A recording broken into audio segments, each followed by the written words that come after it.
Hi guys, आज मैं वापस आ गई हूँ और आज आपके लिए मैं लेके आई हूँ दूसरा टॉपिक। मतलब टॉपिक तो सेम है पर उसके एग्जाम्पल्स, ताकि हमें जब एग्जाम्पल्स हम सॉल्व कर लेंगे तो हमारा कंसेप्ट जो है एकदम टोटली क्लियर हो जाएगा, ताकि उसमें से किसी भी टाइप का हमें क्वेश्चन आएगा एग्जाम में तो उस क्वेश्चन को कैसे सॉल्व करेंगे। तो ये हमारा क्वेश्चन है क्या है। तो अब वीडियो को स्टार्ट करने से पहले आपको एक बात बोल देना चाहूँगी कि पीछे जो मैंने वीडियो लगाया था वो था इंपॉर्टेंट टॉपिक्स थे कि हमारे एग्जाम में कौन कौन से आ सकते हैं BCA 5th सेम में। और मैं ये जो टॉपिक्स आपको करा रही हूँ ये सब टॉपिक्स ज़रूरी नहीं है कि सिर्फ इग्नू वालों के लिए है, दूसरे भी जो भी BCA कर रहे हैं तो उन सब के लिए भी टॉपिक्स इंपॉर्टेंट है। तो चलो अब इस वीडियो को स्टार्ट करते हैं। और इस वीडियो को स्टार्ट करने से पहले मैं आपको कहना चाहूँगी कि मेरे चैनल को लाइक, सब्सक्राइब और शेयर ज़रूर कर देना। चलो इस वीडियो को स्टार्ट करते हैं। अब मैंने क्वेश्चन देख रहे हैं आप, जैसे कि use linear interpolation to find the f0.3 for 5x। अब हम इस क्वेश्चन को कैसे सॉल्व करेंगे। इसमें हमें कोई टेबल दी हुई नहीं है और हमें इसमें सिर्फ इतना दिया हुआ है कि f हमें बोला गया है 0.3 है और fx क्या है, हमारे पास में 5/x है। अब हम इसमें बात करेंगे कि fx, ये fx है, मीन्स हमें फाइंड क्या करना है, 0.3 के लिए हमको फाइंड करना है। ठीक है, तो हम बोल रहे हैं कि हमारे पास में सबसे पहले बोलेंगे x0, हमारे पास में क्या हुआ बोलते हैं 0 बोल सकते हैं हम, क्या x0 हमारे पास में कुछ भी नहीं है इसलिए 0 बोल देते हैं। और x1 बोल देंगे हम कि हमारे पास में 1 है। ठीक है, अब हम बोल रहे हैं कि y में हम क्या लेंगे। y के अंदर एक तो मैं 5 दिया हुआ है, ऊपर कुछ भी नहीं है, 0 1 हम कुछ भी ले सकते हैं। अगर 0 लिए तो हमारे पास में वैल्यू 0 ही आएगी, 1 लिए तो हमारे पास में x0 के लिए हमें वैल्यू क्या आ जाएगी, हमारे पास में 0 आ जाएगी। लेकिन हम यहाँ पे क्या ले रहे हैं, y की वैल्यू एक तो 1 ले रहे हैं और दूसरा 5 ले रहे हैं कि यहाँ पे इसके बदला। ठीक है, यहाँ पे अगर हम 0 पुट करें तो 0 आ जाएगा, लेकिन 1 पुट करेंगे तो हमें क्या वैल्यू मिलेगी, 1 पुट करेंगे तो हमें वैल्यू 5 ही मिलेंगी, इसलिए यहाँ पे 5 ले रहे हैं, यहाँ पे 1 ले रहे हैं। अब हम देखते हैं कि हमको सॉल्व कैसे करेंगे। जैसे कि हमने हमेशा देखा है कि हम क्या करते हैं कि fx माइनस x, मतलब हम करते हैं x माइनस x0 वो वाला करते हैं। सबसे पहले हम x0 को हटा देंगे और x1 का यूज़ करेंगे तो 1, सबसे पहले 0.3 जो कि हमारे पास में जो हमें फाइंड करना है, माइनस 1 क्योंकि हमने x0 को छुपा दिया, 1 को यूज़ किया है। फिर नीचे क्या आएगा, 0 माइनस 1 क्योंकि 0 जो हमने ऊपर हटा दिया था वो हमने नीचे लगा दिया। अब मल्टीप्लाई हमारे पास में 1 है। ठीक है, फिर हम प्लस कर रहे हैं 0.3 माइनस क्या आएगा, 1 हमें यहाँ पर हटा देना है और 0 लेना है ये वाला, तो यहाँ पे 0 ले रहे हैं। डिवाइड करेंगे जब हम इसको तो यहाँ पे क्या आएगा हमारे पास में, 1 हमने हटाया था इसलिए 1 ले लेते हैं, 1 माइनस 0 और मल्टीप्लाई हमारे पास में क्या है, 5 है। अब देखो जब यहाँ पे x0 और x1 हमने 0 और 1 लिया है तो हमें y में भी तो कुछ चाहिए होगा, इसलिए हमने y के अंदर एक 1 और एक 5 लिया है।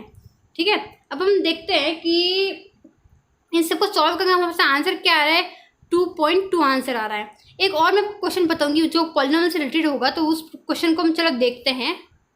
चलो हम नेक्स्ट क्वेश्चन की बात करते हैं। नेक्स्ट क्वेश्चन क्या है, पॉलिनोमियल से रिलेटेड क्वेश्चन है कि ये क्या बोल रहा है हमें कि find the Lagrange interpolating polynomial for the following data. मतलब कि हमें डाटा दिया हुआ है, इसके लिए हमें लैग्रेंज इंटर पॉलिनोमियल फॉर्मूला चाहिए जिससे कि हम किसी भी हमें वैल्यू के लिए हम कुछ भी फाइंड आउट कर सकें आंसर। ठीक है, अब हम स्टार्ट करते हैं। सबसे पहले हम सबसे फर्स्ट का पॉलिनोमियल निकालेंगे।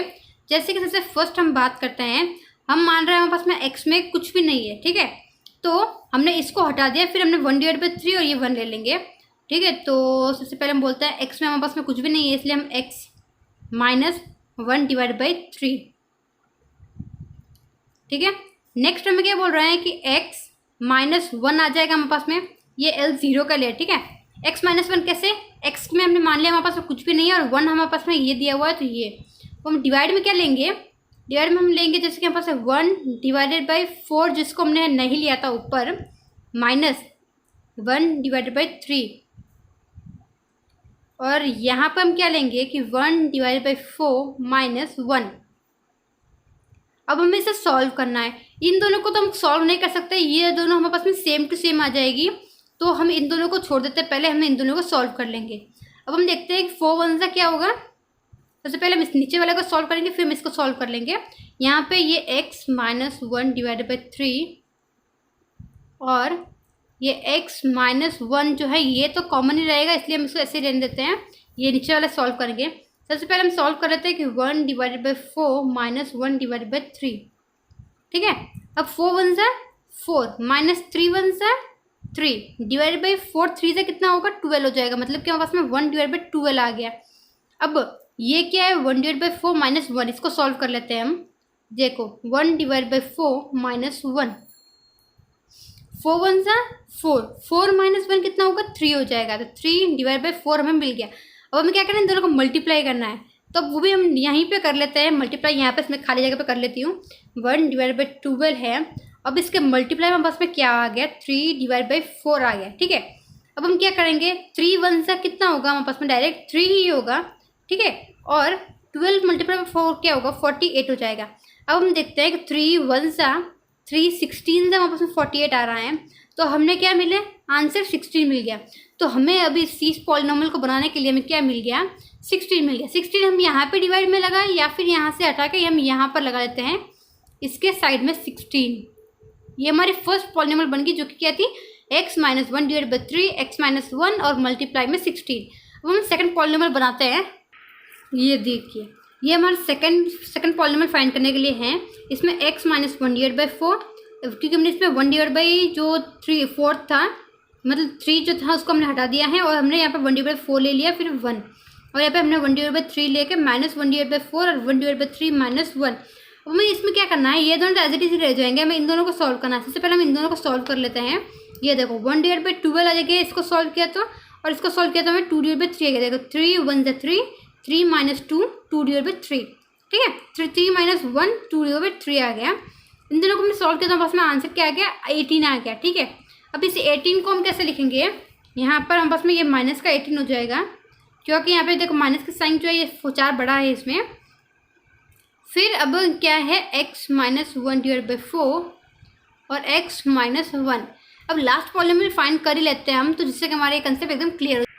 चलो अब हम लास्ट पॉलिनोमियल फाइंड कर रहे हैं। लास्ट पॉलिनोमियल फाइंड करने के लिए हमारे पास में x 1 divide by 3 x 1 divide by 4 और 1 जो है हमने इसमें हटा दिया, क्योंकि हमने पिछले वाले में हमने सेकंड टर्म को नहीं लिया, तो इसमें हम थर्ड टर्म को नहीं ले रहे हैं। 1 माइनस 1 डिवाइड बाई 3 और 1 माइनस 1 डिवाइड बाई 4, इन दोनों को सॉल्व करेंगे तो हमें क्या मिलेगा। तो देखो ये 2 डिवाइड बाई 3 आएगा। सबसे पहले इसको 3 1 × 3, 3 minus 1 2, 2 divide by 3, 4 1 × 4, 4 minus 1 3, 3 divide by 4। इन दोनों को सॉल्व किया तो हमें क्या मिला 6 डिवाइड बाई 12 मिल गया, जिससे कि हमें 2 मिल गया। अब हम क्या करेंगे, यहाँ पे लेंगे 2 x माइनस 1 डिवाइड बाई 3 और x माइनस 1 डिवाइड बाई 4। अब हमें क्या करना है, हमें इन तीनों पॉलिनोमियल का लेना होगा और y की जो हमें टर्म्स दी हुई है उस टर्म्स को हमें यूज़ करना होगा। चलो स्टार्ट करते हैं। ठीक है, तो अब देखो पॉलिनोमियल ही बनाना था हमें सिर्फ, तो इसलिए यहाँ पे x की वैल्यू कुछ भी हमें दी हुई नहीं थी। हमने देखो यहाँ से स्टार्ट कर रहे हैं माइनस का 16 x 1 डिवाइड बाई 2 जो कि हमारे पास में फर्स्ट में था, फिर 36 x माइनस 1 डिवाइड बाई 4, यहाँ पे हमारे पास में x माइनस 1 है, फिर प्लस अब क्या है हमारे पास में 14। अब देखो मैं बताऊंगी आप लोग को कि ये कहाँ से आ रहा है, x माइनस 1 डिवाइड बाई 3 और फिर x माइनस 1 डिवाइड बाई 4। अब चलो हम देखते हैं कि 14 और 36 कहाँ से आया। ठीक है, देखो अब हमारे पास में यहाँ पे हमें क्या मतलब y हमारे पास में क्या था, y में हमारे पास में एक तो 1 था, दूसरा था 2 मतलब 1 माइनस का था, फिर दूसरा था 2 और तीसरा था हमारे पास में 7। ठीक है, तो हमें यहाँ पे क्या करना था L0 मल्टीप्लाई बाई y1 करना था, तो मैंने वो यहाँ पे कर नहीं किया, डायरेक्टली लिख दिया। तो 16 मल्टीप्लाई बाई माइनस 1 तो माइनस का 16 हो गया, फिर 2 मल्टीप्लाई बाई 16 जो ऐसे 18 जो यहाँ पे था वो उसका 36 हो गया, फिर 36 ये माइनस का है। ठीक है, नेक्स्ट क्या है प्लस, हमारे पास में 7 है, तो 7 मल्टीप्लाई बाई 2 कितना हुआ 14 हो गया। यहाँ पे ये प्लस का 14 है, तो ये हमारे पॉलिनोमियल बन गई। अब अगर इसमें हमें एक्स कुछ भी वैल्यू दी हुई है, जैसे कि हमें 2 दी हुई है, 3 दी हुई है, 4 दी हुई है, 2.3 दी हुई है, हम उस सबके लिए हम लैग्रेंज मेथड के द्वारा हम उसको सॉल्व करके उसका आंसर निकाल सकते हैं। तो क्वेश्चन एग्जाम में इस टाइप का भी क्वेश्चन आ सकता है कि पॉलिनोमियल फाइंड कीजिए, तो हमें सबसे पहले पॉलिनोमियल फाइंड करना होगा, उसके बाद में हमें क्वेश्चन को सॉल्व करना होगा। तो जब हम पॉलिनोमियल फाइंड करते हैं तब हम उसके अंदर जो हमारे पास में y की जो टर्म्स होती है उसको यूज़ नहीं करते हैं, सबसे पहले हम x के टर्म्स को यूज़ करके पॉलिनोमियल निकाल लेते हैं, उसके बाद में हम y के टर्म्स को मल्टीप्लाई करके एक अलग से पॉलिनोमियल बना देते हैं। यहाँ पर भी उसी तरह किया है, सबसे पहले कि हमने डायरेक्ट पॉलिनोमियल बना दिया था, उसके बाद में हमने यहाँ पे y के जो टर्म्स थे उसको मल्टीप्लाई किया और यहाँ पे हमने लिया। तो ये मैंने 2 क्वेश्चन एग्जाम्पल आपको सॉल्व करके बता दिए। अब इन दोनों में से एग्जाम में कोई भी क्वेश्चन आएगा आप आराम से इसको सॉल्व कर सकते हैं।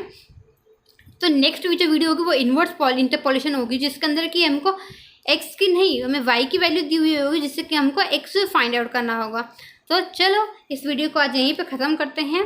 Thanks for watching my video, और मेरे चैनल को लाइक, सब्सक्राइब और शेयर ज़रूर कर देना। बाय।